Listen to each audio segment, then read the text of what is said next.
Mr. Shapiro, you talked about white privilege, and just this week, I had a conversation with Rachel Lazar, who's done some work, a Jewish American woman who's done some work on this area, as well as having extensive conversations with Dr. Greg Parks of Wake Forest University, who's also talked quite a bit about critical race theory. And it's my understanding that white privilege is not telling individuals that they cannot speak, but it is a term for societal privilege that individuals have as a benefit of their white skin. And I don't think that, and I think universities would be remiss to then say that because you're white, you're not allowed to say anything that's critical of white people. I didn't know that white privilege actually went into that sphere. My understanding is it's just, and the issue is that white privilege makes people uncomfortable to talk about the societal privilege that they have.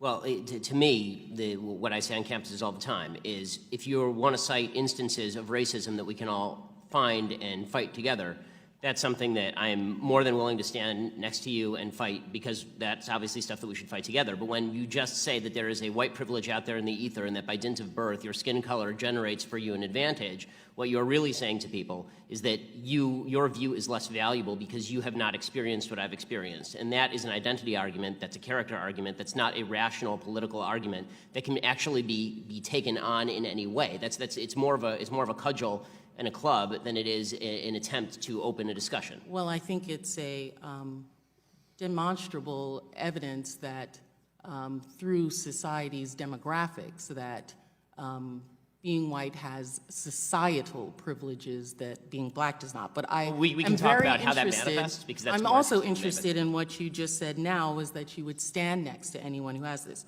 So, Mr. Shapiro, my question to you is, for Ms. Dunston, the tying the noose around the campus and writing messages that target African-American young students, would you consider that hate speech, and then would you stand next to her and fight for her? As I say, I would. This is the first I'm hearing about it, honestly. But really, yeah. But from hearing about it, maybe because it's local. I mean, I'm from LA.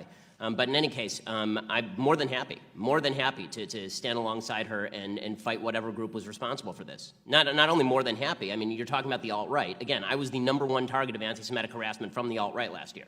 So I'm more than happy to do all that. And I think there's one more distinction that has to be made. When we talk about cases like Taylor's, they're horrific, and the administration is siding with Taylor.